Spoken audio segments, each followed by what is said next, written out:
Today I'm here with Sam Biro and I will be asking him about his career path and career choices. So, what was your career path? Like, what different jobs did you have? Well, my career path, I started out as growing up on the farm, started out to be a farmer. And then at about the 20 years of age, I went to Bible college and trained for the pastoral ministry. Mm-hmm. And during my years as a pastor, I, for lots of time, worked and supported myself Mm-hmm. at secular jobs as well as pastoring the church. And so that got me involved in quite a different number of different things. Mm. So, when you were doing the farming, was that like a big like commercial farm or just like a hobby farm? No, it was a functioning farm, but it was, I mean, this is years ago when this was in Ontario. It was what we called a mixed farm. We had, did some dairy cattle, we had sheep, we had pigs, we raised quite a few chickens. And now, when I actually started to buy the farm and work at, most of the livestock was gone because I was buying it from my dad, Mm-hmm. and so he had already gotten rid of that. But there were still a few cattle around. Uh, I didn't stay at that very. From there on, it was pretty obvious I would have a hard time making a living on the farm, and but at the same time, it was at that point in time that I had become a Christian and began to take interest in Christian things and doing what I felt the Lord wanted me to do instead of just what I wanted to do. Mm-hmm. And that's what led me to Bible school. Mm-hmm. And in Bible school, how long did Bible school take? It was 3 years. Um, I graduated in 1959, and even at that point, I wasn't totally convinced that I wanted to be a pastor. But the district needed pastors. They were short, and so I thought, well, I can certainly fill in for a time. Mm-hmm. So I took my first church really with that sort of idea that I'll give it a try, and it went well, and I was there for 4 years. Hmm. What church was that? A little place called Garrick in northeastern Saskatchewan. It's hardly anything left now. It's just a hamlet. Hmm. Wasn't much there then. And so, over your career doing all those things, what are some of the most positive points that in your careers? uh, well, I found it a very rewarding ministry or work. Really, you're working with people. I worked a lot with young people. Mm-hmm. Um, we never know in the long run what's going to happen because people change. But I really I enjoy people, and I think I was able to be a help to a number of them. Mm-hmm.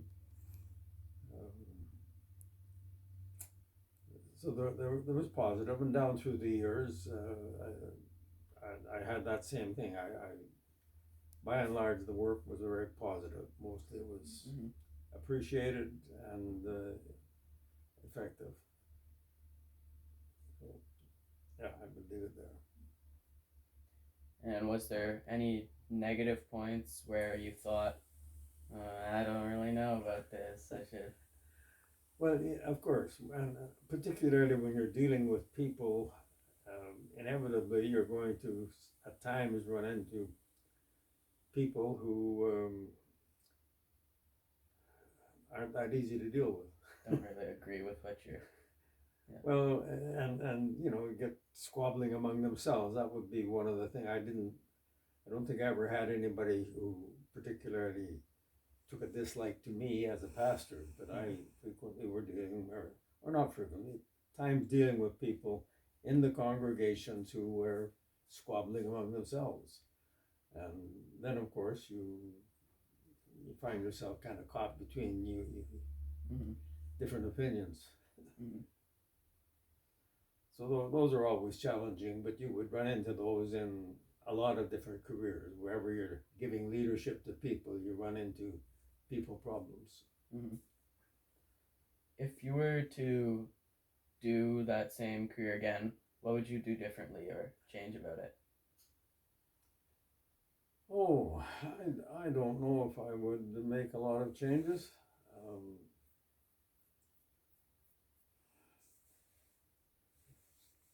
I, boy, How about the other jobs you did when you were pastoring, Dad? yeah, I guess I should mention that while we were pastoring in a number of places, I did work and where I could when I was, most of my ministry was in the rural areas. I loved to be able to go out and work for the farmers and help them with, and earn some dollars. When we moved to northern Ontario, then I found that was out of the farm country, and so I worked for a couple of years running a bulk fuel plant for Husky. I worked for 2 years in a plywood mill. I ran a lumber yard for about a year. And then we moved to Marathon, and I worked on construction for several months.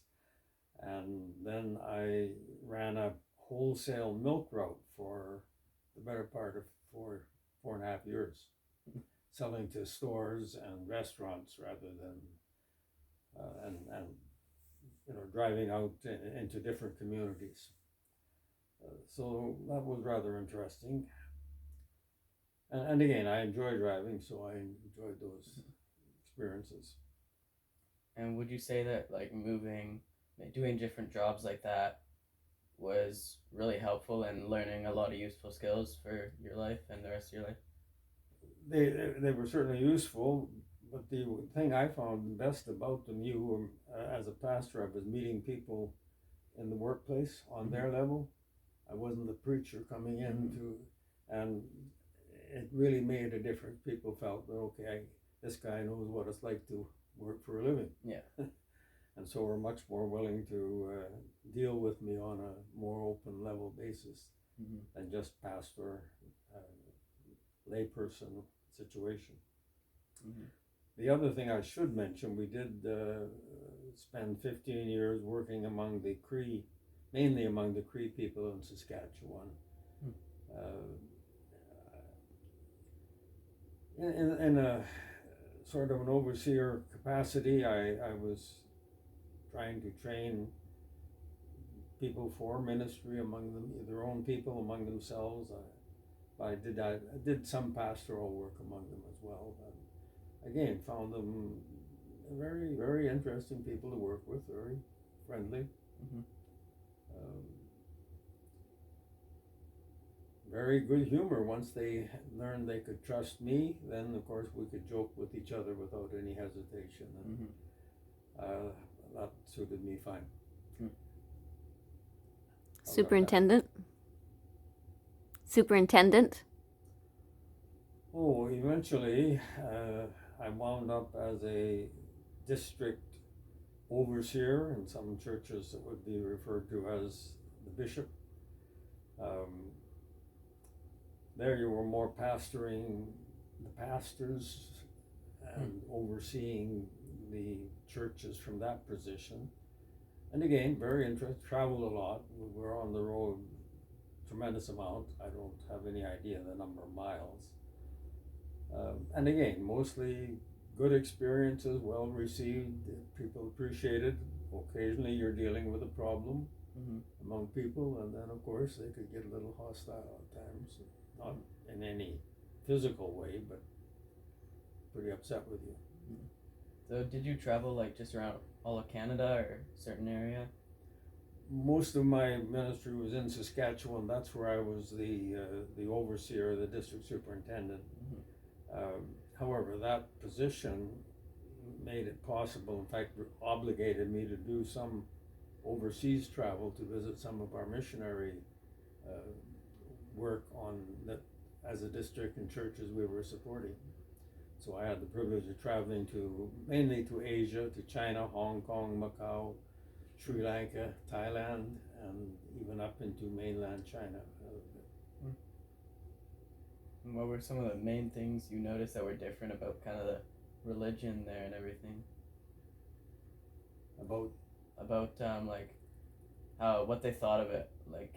well, of course, I was mainly, of course, dealing with Christian people on these various mission fields who become Christians, and again, they have their own cultures, but by and large, as a Christian, we share the same things. We believe in the same Lord, study the same Bible, so there was no great gap between us. And I think my experience with the native people in Saskatchewan, the Cree people, helped me to be prepared to feel comfortable among non-white people, regardless of where it was. Cool. Well, thank you very much today for letting me interview you, and I think that it's very interesting. Thank you. Enjoyed it.